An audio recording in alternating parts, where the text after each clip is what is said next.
Good evening to all.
Okay, good evening.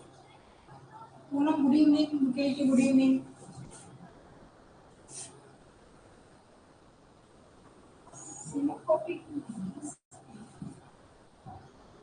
बाकी लोग फटाफट ज्वाइन करिए, बाकी लोग भी ज्वाइन करिए.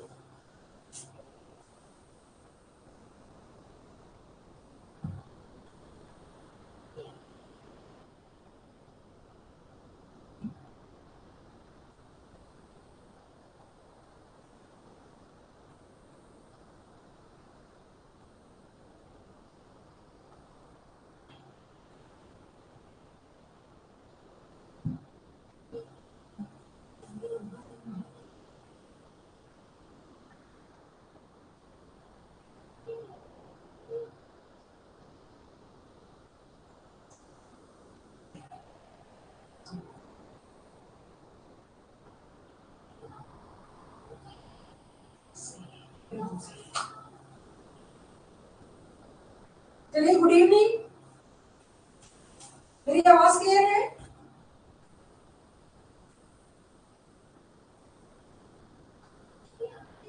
आवाज क्लियर है? Audio video clear? फटाफट से ज्वाइन करिए, बाकी लोग भी. Good evening. मैं लास्ट वाला क्वेश्चन स्टार्ट करती हूँ, तब तक दूसरे लोग भी ज्वाइन कर लेते हैं. ठीक है. जिस क्वेश्चन पे हमने कल क्वेश्चन छोड़ा था, अपना topic Veratrum and Cuprum. Veratrum album and Cuprum metallicum. Alternately week में एक वीक Cuprum metallicum लेनी है और एक अगले नेक्स्ट वीक Veratrum album लेनी है. Week for prevention of asiatic cholera was recommended by, किसने रिकमेंड किया था? हैनीमैन ने किया था. एक्चुअली कोलेरा जब उस समय एपिडेमिक डिजीज एपिडेमिक फॉर्म में फैला था, तो उस समय एक्सपेरिमेंट हैनीमैन ने किया था. तो देखो इन्होंने क्या लिखा है, now turn in order to prophylactic medicine. ये दोनों मेडिसिन कौन कौन सी, वेरेट्रामेल्बम और क्यूप्रोमेटालिगम, दोनों मेडिसिन प्रोफाइलेक्सिस के रूप में यूज करी गई थी. ठीक है. It is recommended by Dr. Henny Mellon, page number 542. The only other diseases for which he attempted to discover a prophylactic was that most sudden and fatal of epidemic of ascitic cholera. As first recommended dose of Cuprum 30. सबसे पहली dose क्या दी उन्होंने? देखो, जब भी epidemic diseases फैलती है तो एज अ प्रिवेंटिव भी हमें मेडिसिन देनी होती है, ठीक है, जेनेस एपिडेमिकस जिसको हम कहते हैं। तो जब कोलेरा एपिडेमिक फॉर्म में फैली थी उस जमाने में, उस टाइम में हनीमैन सर के टाइम में उन्होंने क्यूप्रम मेटालिकम की 30 की पोटेंसी सिंगल डोज, ठीक है, ही recommend first Cuprum metallicum 30 taken once a week during the prevalence of the epidemic. Okay. Later he advised Veratrum and Cuprum alternatively. बाद में उन्होंने क्या किया? Veratrum के साथ alternative लिए about a week for the same purpose. What is the purpose? Prevention. ठीक है? Speaks very favorably preservatives power of plate of copper bond next the skin. ठीक है? तो ये जो है अल्टरनेटिव मेडिसिन दी क्यूप्रम और Veratrum in the case of ascitic cholera. Next question. The more I see particular diseases, the more I am able to treat. जितनी मैंने particular diseases देखी, उतना ही मैं उसको ट्रीटमेंट करने के लिए सक्षम होता चला गया। क्या है ये? क्या है ये? क्या ये एक्सप्रेशन है? क्या ये स्पेकुलेशंस है? क्या ये प्रिजुडाइज है या एगोटिज्म है? एगोटिज्म। तो इसका आंसर इन्होंने दिया prejudiced. He suggests prejudice, pre-convinced judgment और opinion। अभी तो एक नया एक आप लोगों ने चैप्टर पढ़ा ना फेवरेट रेमेडी, हर एक फिजिशियन की फेवरेट रेमेडी की मैंने बहुत सारे एक्सपेरिमेंट किए, मैंने वहाँ ऐसे केसेस के अंदर ये मेडिसिन के रिजल्ट देखे तो प्रिजुडाइज होकर के वो मेडिसिन दे देते हैं फेवरेट रेमेडी, ठीक है। जबकि हैनीमैन ने बोला है कि ऑर्गेनल में कोई स्पेसिफिक रेमेडी नहीं होती। तो यहाँ पर इन्होंने बोला और जितनी मैंने डिजीजेस देखी, पर्टिकुलर केसेस देखे, उतना ही उसको ठीक करने के लिए एबल होते रहा कि क्या था ये जिसकी किसी ने दिया है स्टेटमेंट, उसके लिए क्या था यूज की गई? प्रिजुडाइज, ठीक है।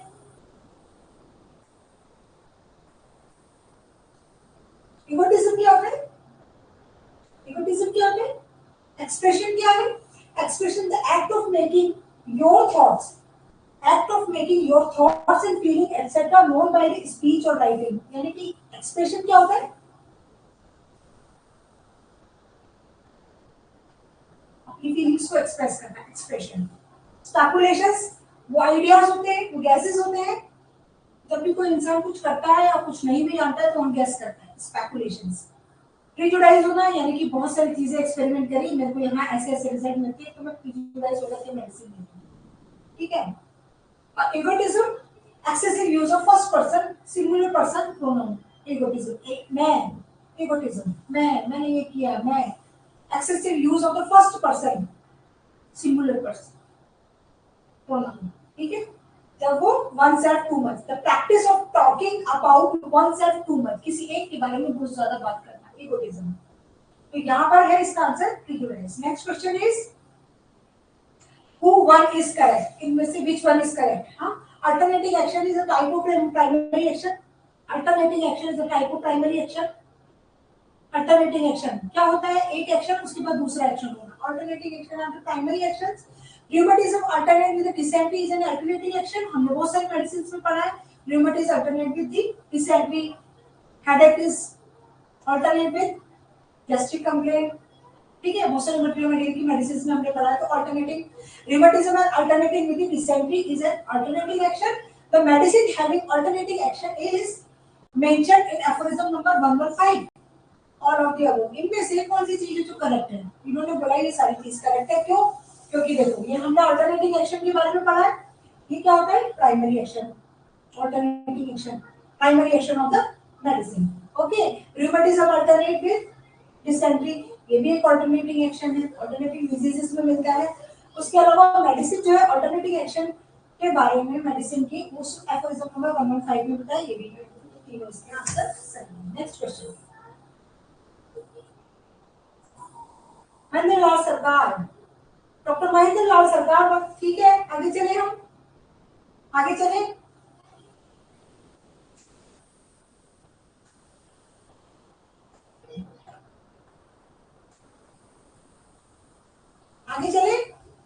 next question is, Dr. Mahendralal Sarkar was greatly influenced and directed to homeopathy by reading of, ऐसा क्या पढ़ा था महेंद्रलाल सरकार ने कि वो होम्योपैथी की तरफ इन्फ्लुएंस हुए थे? ऑर्गेनल ऑफ मेडिसिन पढ़ी थी डजन की, या ऑर्गेनल ऑफ मेडिसिन बॉरिक की पढ़ी थी, या philosophy of homoeopathy written by doctor Hahnemann, या philosophy of homoeopathy by Morgan? किससे इंस्पायर्ड होकर महेंद्रलाल सरकार होम्योपैथी की तरफ इन्फ्लुएंस हुए थे? द आंसर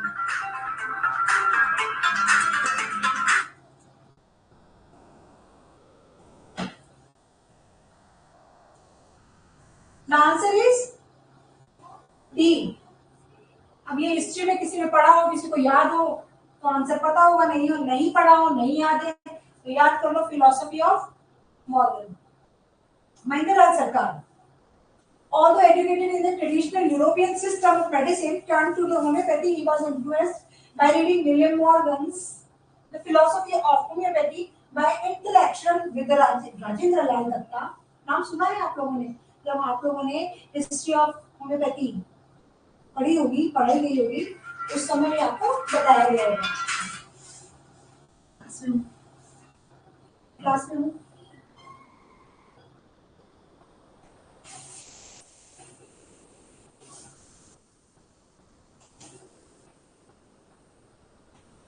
ठीक है, तो यहाँ क्या है,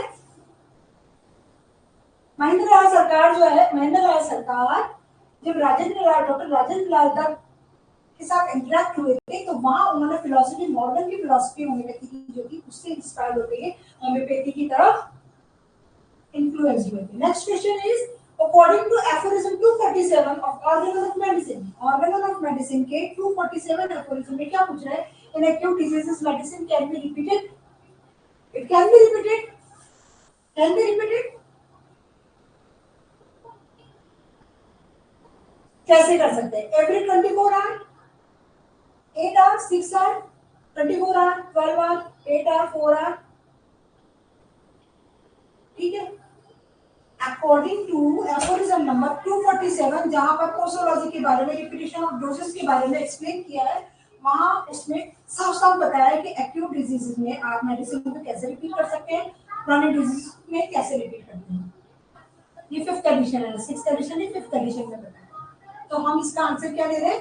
हर 4 घंटे में, दिन में 3 बार हम देते हैं ना दवाई, दिन में 3 बार देनी है, दिन में 4 बार देनी है, दिन में 2 बार देनी है, दिन में 1 बार देनी है, या एक दिन छोड़ के एक दिन देनी है। हाँ, 4 आवरली, 8 आवरली, 12 आवरली, दिन में 3 बार, दिन में 2 बार, दिन में 4 बार, और 24 आवर, एक दिन में 1 बार। Answer is B. Next question, Hahnemann's first, second and third chronic miasm।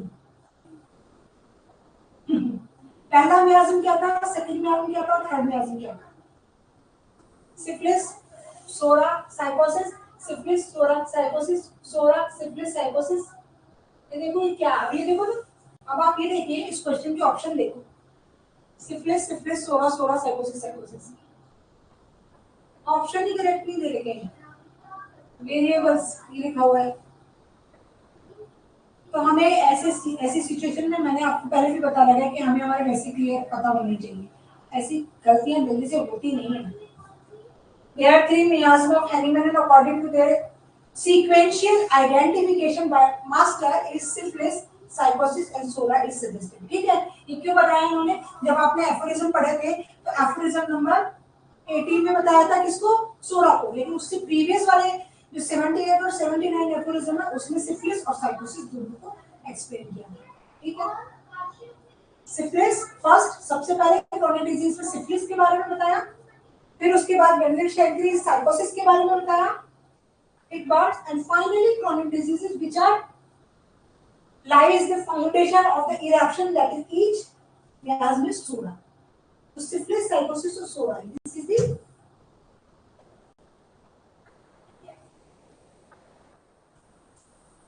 ठीक है।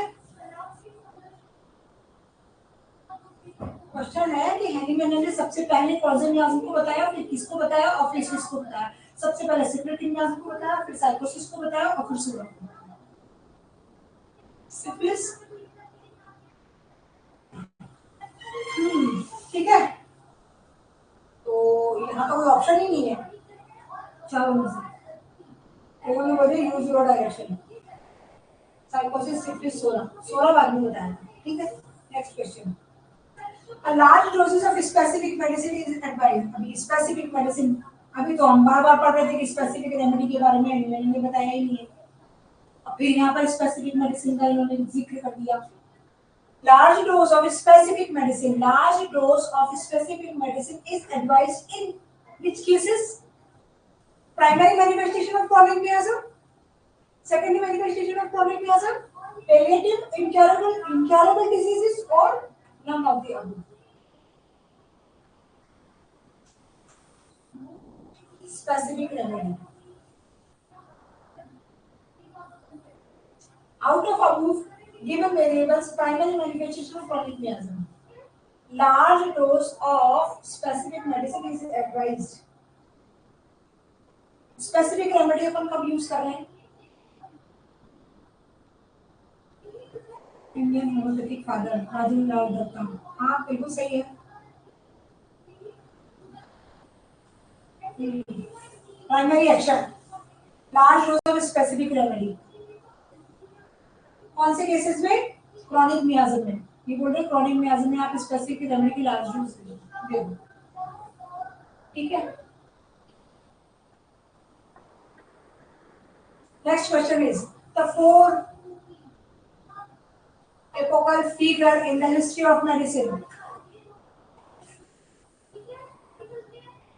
Hippocrates, the observer, Galen, disseminator, Paracelsus, Asenier और Hahnemann the experimenter, ठीक है। अब ये स्टेटमेंट पढ़ो, 4 स्टेटमेंट है, इनमें से हिस्ट्री ऑफ मेडिसिन का 4 फिगर है, इसमें करेक्शन बताना है। Hahnemann observer, Hippocrates Asenier, Galen experimenter, Paracelsus the disseminator। देखो हिप्पोक्रेट ने तो हर चीज फादर ऑफ मेडिसिन, हिप्पोक्रेट इन्होंने हर चीज ऑब्जर्व की थी। गैलन फिलॉसफी देते थे, डिसेमिनेटर्स थे, पैरासेल्सस एसिलेट थे और हैनीमैन सब ने एक्सपेरिमेंट किए थे सामने, इसलिए इसका आंसर है first. Everything that Hahnemann ever wrote in his historical medicinal interest for notwithstanding all STEM attempts of ignorant, prejudiced, time-serving so-called medical historians to detract from Hahnemann and his historic importance for the medicine। इतना पढ़ने की जरूरत नहीं है, याद कर लो इसको। Hippocrates जो थे वो ऑब्जर्वर थे और हैनीमैन क्या थे? एक्सपेरिमेंटर थे। Hahnemann experimenter, Hahnemann experimenter, Hippocrates observer, उसके बाद गैलन, गैलन डिसेमिनेट करते और पैरासेल ऐसा ही। चलो next question, the desire of the patient affected by an acute disease with regard to food and drink gives, desires of the patient affected by an acute disease. जब भी किसी patient में acute disease आती है ना, sudden onset, अचानक से latent सोरा arouse हो जाता है, ठीक है, एक्सटर्नल मॉडिफाइड कॉजेस की वजह से, तो क्या होगा? एक्यूट डिजीजेज आई। तो एक्यूट डिजीजेज आती है उस समय सबसे ज्यादा आप देखिए उसकी डिजायर्स जो होती है खाने पीने की वो अफेक्टेड होती है। होता है कि नहीं होता है? किसी को फीवर हुआ, भूख बंद हो जाती है, किसी को खांसी होती है, खाना पीना निगलने में दिक्कत होती है वो खाने पीने में, तो जो उसका एक्यूट डिजीज वाली सिचुएशन होती है उसमें खाने पीने की यानी डिजायर्स जो होती है फूड एंड ड्रिंक की, वो क्या होती है? पेशेंट की अफेक्टेड होती है। तो ये तो क्या है? Suppressive relief, no relief, curative relief और पैलिएटिव रिलीफ। क्या होता है ये? हम बोलते हैं ना किसी को फीवर आता है, तो भूख प्यास अफेक्टेड हो रही है, तो हम क्या कहते हैं? छोड़ दो, मत खाने दो, तो क्योंकि वो उसको रिलीफ देगा। तो वहां पर क्या होगा? टेम्परेरी रिलीफ मिलेगा ना, टेम्परेरी रिलीफ मिलता है ना, तो टेम्परेरी रिलीफ होता है पेलिएशन, तो पैलिएटिव रिलीफ आंसर है पैलिएटिव रिलीफ। ठीक है. Desire of the patient affected by an acute disease with regard to the food and drink is certainly chiefly for things that give palliative medicine. Palliative relief means the temporary relief. ठीक है. Temporary relief. Next question. Man cannot be made or be cured except by some substances as ethereal in quality as the vital force said. By कौन से author हैं जिन्होंने ये line लिखी कि man cannot be made or be cured except, ना तो बना सकता है ना इसको क्योर कर सकता है. Man cannot be made and or be cured except by some substances. Some substance, ठीक है, as ethereal in quality of the vital force sense. ठीक है. अब इसको ना आप ऐसे याद कर लो, यहाँ पे देखो हिंट मिलेगी सब्सटेंस, बाय सब्सटेंस. तो सब्सटेंस वाइटल फोर्स को सब्सटेंस, सिंपल सब्सटेंस कैंट ने बोला था ना, तो ये आप ऐसे याद रख लेना जो कि कैंट इसका आंसर है. Except by some substances as ethereal in the quality as the vital force. ठीक है, तो इसका आंसर हो गया. ठीक है, ठीक है. थैंक यू बताया ये बात. Next question is requisite quality of the physician are mentioned in which aphorism? Qualities of the physician. Qualities of the physician. Generally हमने क्या पढ़ा? Qualities of the physician किस पे पढ़े थे? कैसा होना चाहिए physician को? जब आप केस टेकिंग वाले aphorism पढ़ रहे थे 82, 83 से 104 सारे के सारे aphorism आते हैं केस टेकिंग के. ये याद है आप लोगों को? केस टेकिंग के aphorism कहाँ से आते हैं? Aphorism number 83 to 104. तो अब ये बोल रहा है कि qualities, requisite qualities of a physician while during case taking. क्या क्या qualities होनी चाहिए? कौन से aphorism में बताया? 83 में बताया, 84 में बताया, 85 में बताया, 86 में. ये देखो 83 aphorism में बताया है. अब आपको पता होना चाहिए कि physician की क्या क्या quality है. मैंने अपने aphorism में explain किया है. देखो बहुत ही important चीज है practice point of view से भी. In visualizing examination of a case, जब आप केस को एग्जामिन कर रहे होते हैं केस टेकिंग के दौरान, for which I shall only give in this place general direction. इन्होंने क्या दिया है? जनरल डायरेक्शन दी. क्या दिए? Which the practitioner will bear in the mind only what is applicable for each individual case. Demands of the physician nothing. Freedom from prejudice and sound senses and attention is observing. And fidelity in tracing the picture of the disease. ये बताइए, बहुत important line है कि जब कोई physician individual case को interpreted case taking कर रहा है, ठीक है, इंडिविजुअल केस का, तो एक फिजिशियन की डिमांड क्या होनी चाहिए कि वो प्रिजुडाइज नहीं होना चाहिए. फ्रीडम फ्रॉम प्रिजुडाइज, उसके सारे सेंसेस साउंड होने चाहिए. पांचों सेंसेस जितने भी सेंसेस हैं बॉडी के अंदर वो सारे के सारे काम करने चाहिए. ये नहीं कि जो सिर्फ पेशेंट बोल रहा है उसी को सुनना है. पेशेंट क्या बोल रहा है, कैसे बोल रहा है, किस तरीके के एक्सप्रेशंस आ रहे हैं, वो सारी ऑब्जर्वेशन भी वहां पर फिजिशियन के लिए जरूरी होती है जानना. तो साउंड सेंसेस होने चाहिए. Attention of the observing, patient जो भी चीजें बोल रहा है उसको ध्यान से सुनना है, एक भी चीज छूटनी नहीं चाहिए. ठीक है. Attention of observing, Fidelity in tracing the picture of the disease. जब आप डिजीज की पिक्चर बना रहे होते हैं उस समय ट्रेस करने में फिडेलिटी होनी चाहिए. ठीक है. तो ये कौन से एफोरिज्म में बताया है? Aphorism number 83. बहुत इंपॉर्टेंट है, इसको प्रैक्टिकली एप्लीकेबल करना होता है हर एक फिजिशियन को. ठीक है. 83 एफोरिज्म.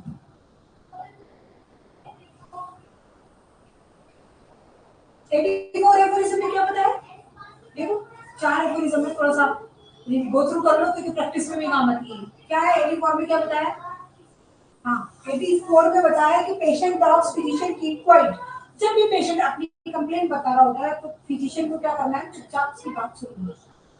क्यों? क्योंकि बिना टोका जब आप उसको इंटरप्ट करेंगे ना उसकी बात को, तो क्या होता है कि वो अपने सब्जेक्ट से हट जाता है. पेशेंट नहीं बता पाता है. कई बार कोई चीज इंपॉर्टेंट चीज अगर बताते बताते रह गई तो वो सेमिनिमम के सिलेक्शन में नुकसान देगी.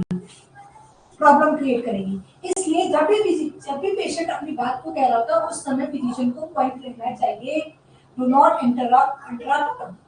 और जैसा वो बोल रहा है ना वैसे वैसे उसको लिखना है। एफोरिज्म नंबर 84 और 85 में क्या बताया है? Brief start a new line for every symptom. जितने भी सिम्टम वो बताता है उसको हर एक सिम्टम को नई लाइन में लिखना है। हम पैराग्राफ बना के नहीं लिखते हैं, पेजेस नहीं बचाने हैं। जब आप केस टेकिंग करते हो उस समय पेजेस नहीं बचाने। जो भी सिम्टम पेशेंट बता रहा है उसको नई लाइन से शुरू करना। ये 85 एफोरिज्म में और 86 में क्या बताया? When patient finish ask the patients, ask for the particular. इस 85 में एक चीज और बताइए कि हर एक सिम्टम्स को नई लाइन से लिखना है और दोनों सिम्टम्स के बीच में गैप भी रखना है। क्यों लिखना है? क्यों रखना है? कि जब पेशेंट से फिजिशियन दोबारा पूछेगा अकॉर्डिंग टू 86 एफोरिज्म, तो कुछ चीजें जो रह जाएगी, जो क्लियरिटी पेशेंट नहीं देता है, उसकी क्लियरिटी जब हमें मिलती है तो उसको भी नोट डाउन करने के लिए स्पेस चाहिए। तो brief when patient finish ask the particulars. ठीक है, समझ आएगा? 83, 84, 85, 86 चार एफोरिज्म के बारे में बताया। 83 में हमें बताया जनरल डायरेक्शन, 84 में बताया कि फिजिशियन को चुपचाप सुनना है बिना इंटरप्ट करे हुए, और तीसरे में हर एक सिम्टम्स के लिए एक नई लाइन लेनी है with some gap between two symptoms. और 86 में जब पेशेंट अपनी बात खत्म कर देता है तो फिर पर्टिकुलर्स के बारे में पूछो। Complete the picture. Complete this picture of the symptoms. Next question. Minister nature means severance of nature. Follow the minister. Nature means severance of nature. Follow the nature. Depend on the nature. Master of the nature. Minister. Out of the given variables, servant of nature. ये suggest होता है इसका मतलब। हाँ, explain किया है इन्होंने chronic disease में कहीं जाके एक कुछ चीज ऐसी आई है क्रॉनिक डिजीज में use nature method of obeying the head of some minister nature. ठीक है, अब देखो पूरी ऑर्गेनल में कहीं नहीं पढ़ी होगी आप लोगों ने, बीएचएमएस लेवल का तो ये है ही नहीं। ये किस में आया है? क्रॉनिक डिजीज में। When you know chronic disease is the vital force in silence that trouble symptoms internal affected by reproduction, and for example some humid changes, humid cutaneous eruptions, then the servant of the crude power of nature, that means minister nature। ठीक है, minister nature। देखो ये चीज है, अभी कभी पढ़ी थी ना आपने, ये नया चीज है, इसको याद रखो। मिनिस्टर नेचर मतलब सर्वेंट ऑफ द नेचर। किसका है? मेडिसिन का। क्रॉनिक डिजीजेस, फिर से देखो, when in chronic diseases the vital force seem to silence. Chronic disease में जो वाइटल फोर्स साइलेंस हो जाता है ना, that troublesome symptoms of the internal affection of the production।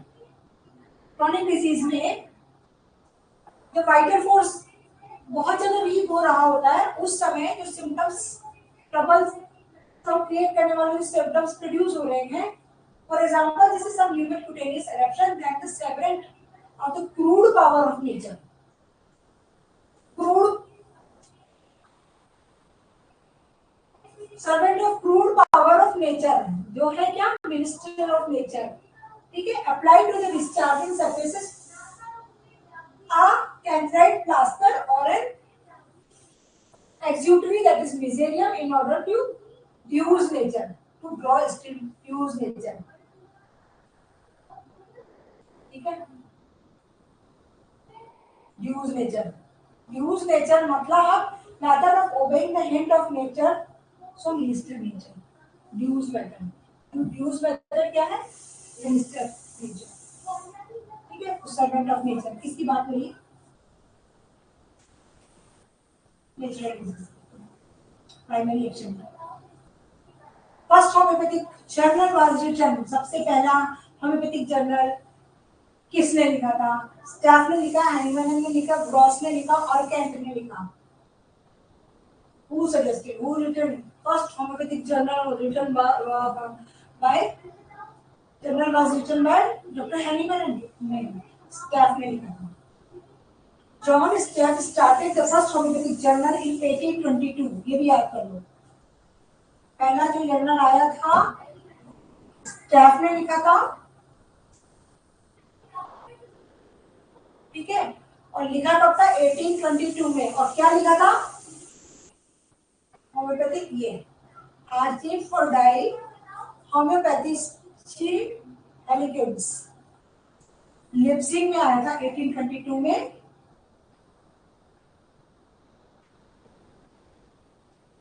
ठीक है, और इन्होंने क्या लिखा था?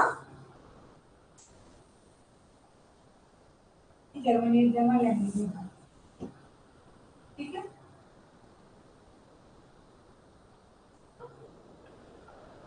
1822 में तो दिया था किसने? स्टेफ ने। और 1829 में हैनीमैनिन्स के आए थे। हैनीमैनिन्स की जो राइटिंग थी वो इश्यू हुई थी 1829 में इस नाम से, ड्रेसडन में। ठीक है, तो आंसर है इसका ये। अगेन देखो हिस्ट्री का पार्ट है। ठीक है,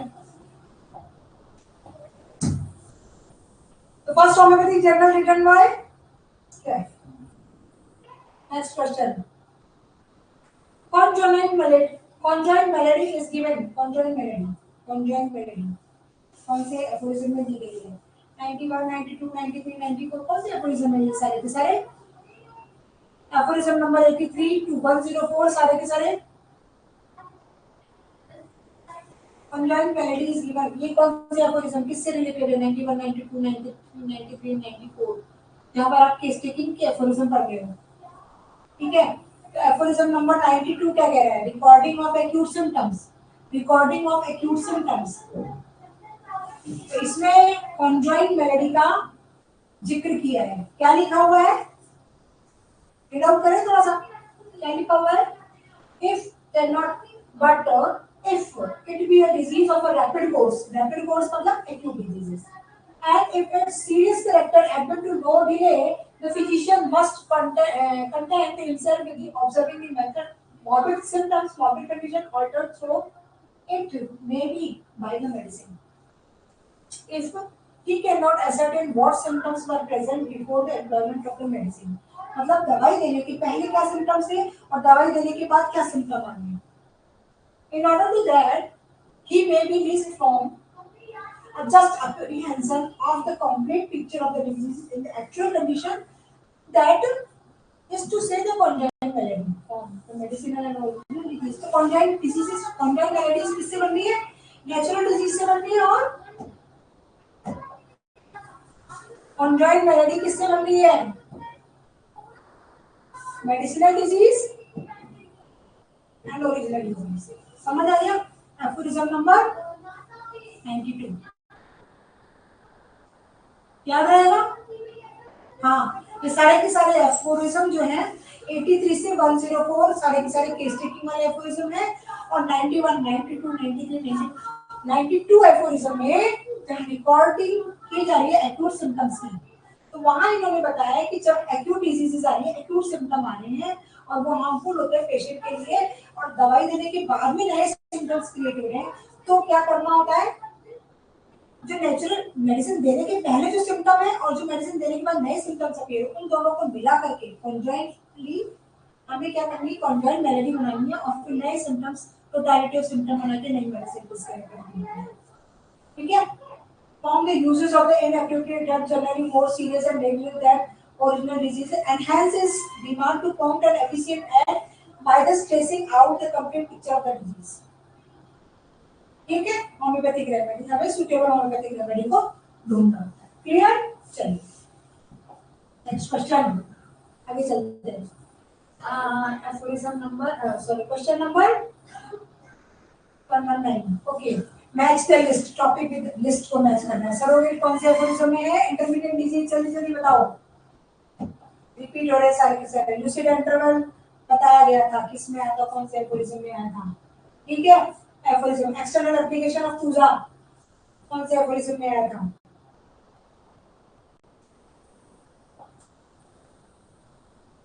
सरोगेट, सरोगेट फुटनोट नंबर 119 है ना।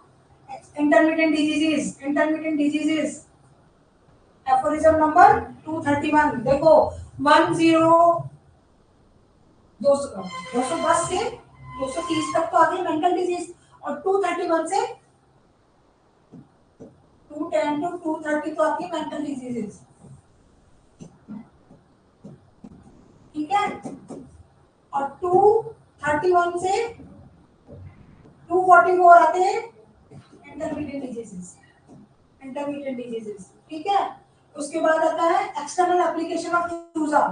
कौन से एफोरिज्म में बताया है? फुटनोट में बताया है, 282 के फुटनोट में, 282 एफोरिज्म के फुटनोट में एक्सटर्नल एप्लीकेशन ऑफ टूजा के बारे में बताया है। Generally local applications is not advisable in homoeopathy, but thuja का एक्सटर्नल एप्लीकेशन एडवाइजेबल किया गया है फुटनोट ऑफ 282 में। और ल्यूसिन इंटरवल मैंने आपको बताया था किसमें आया है? एफोरिज्म नंबर 219 में, ठीक है। आंसर हो गया इसका डी। चलो आगे चलते हैं 120, the last question of today's class, हाँ last question of today class. और कल मैं आपका पूरा ऑर्गेनल की 64 पार्ट तक कंप्लीट करा दूंगी। सेकंड कोई क्वेश्चन हो तो आप लेके आइएगा या पूछ लीजिएगा ग्रुप में डाल के, ताकि मैं कल की क्लास में एक्सप्लेन कर दूं। Second edition of organon was published in the as an edition. Second edition क्या था? पहला एडिशन क्या था जिसमें क्या था, क्या दिया गया था बताओ? फर्स्ट एडिशन किलेट्स पोएम दी थी ना, किलेट्स पोएम, हाँ। और दूसरा क्या था? ऑगमेंटेड। उसमें क्या दिया गया था सेकेंड एडिशन में? एडियोस्फीयर पढ़ा था ना आपने, एडियोस्फीयर बताया गया था। Idiosphere. Horace idiosphere can be found in the title pages. The second edition will also have the engraving of Henneman and Sage. Second edition आया था 1888 में लिप्सिंग में आया था, इसके एफोरिज्म थे 318, लेकिन क्या क्यों ज्यादा थे? एक्चुअल क्या थे इसमें? 315। काउंटिंग में गड़बड़ हो गई थी, नंबरिंग करते टाइम एफोरिज्म की कुछ ऊपर नीचे कुछ मिसिंग हो गई थी, इसलिए 318 इसमें एफोरिज्म थे, लेकिन एक्चुअल एफोरिज्म में 315 थी, ठीक है। तो इसका नाम क्या था? हेलिकॉन्स, the helicons augmented organelle of healing art, ठीक है। organelle der helicons, इसका नाम क्या था? organelle der helicons augmented edition। Answer क्या है इसका?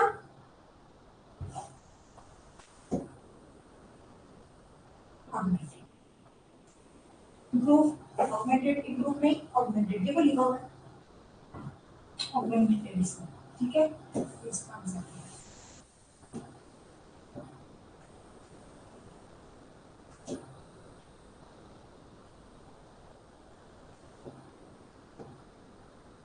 सारे के सारे एडिशन दे रखे हैं इसमें, थोड़ा वो गो थ्रू करें तो आप देखो। थर्ड वाला था organelle of medicine healing art, organelle of medicine healing art, ठीक है, सेम नाम था ऑर्गेनल डर हेलिकॉन्स। सेकंड वाला तो ऑगमेंटेड था और थर्ड वाला एडिशन इंप्रूव्ड एडिशन था, ये भी याद रखो। एक और नई चीज आपको याद हो जाएगी, सेकंड एडिशन ऑगमेंटेड था और थर्ड वाला था इंप्रूव्ड एडिशन, ठीक है। और फोर्थ एडिशन था ऑगमेंटेड एंड इंप्रूव्ड, ठीक है। तो अब देखो ये ऑप्शन थे ना आपके पास चार,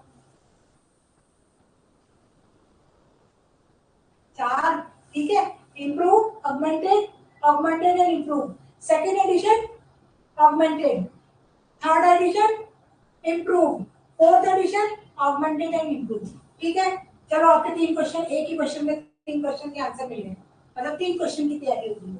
second edition augmented edition, third edition improved edition और फोर्थ एडिशन ओहो ऑगमेंटेड एंड इंप्रूव्ड एडिशन, ठीक है। Augmented and improved edition fifth edition, ठीक है, ठीक है। चलिए आज की क्लास हम यही ओवर करते हैं। आई होप आपको क्लियरिटी मिली है, बहुत सारे क्वेश्चन रिवाइज भी हुए हमें, और नई चीजें अगर पता लगी है तो याद कर लो भाई, क्योंकि कुछ चीजें हिस्ट्री वाला पार्ट है उसको एज इट इज याद करना है, और हर चीज याद नहीं रह सकती। एफोरिज्म याद करना बहुत बड़ा टास्क होता है, लेकिन अगर एक बार सारे एफोरिज्म याद कर लिए ना आपने तो भूलोगे नहीं कभी भी। और ये कैसे याद होंगे, बार बार रिकॉल करने से, एक बार याद करके नहीं छोड़ना है। जैसे हम रोज रिवाइज कर रहे हैं ना, आपके स्पीकिंग एफोरिज्म है, इंटरमीडिएट डिजीज के एफोरिज्म है, इस एफोरिज्म में ये दे रखा है, तो जितने एफोरिज्म आ रहे हैं ना उनको तो रोज गो थ्रू करो, आप रोज पढ़ो उन्हें, याद हो जाएंगे। केमिस्ट्री से तो इजी है ऑर्गन, केमिस्ट्री की इक्वेशन याद करने से तो इजी है होम्योपैथिक के एफोरिज्म याद करना। ठीक है, चलिए चलिए, ओके, थैंक यू। कोई क्वेरी है तो आप ग्रुप में डाल दीजिए, कल की क्लास में हम उसको क्लियर करेंगे। ठीक है।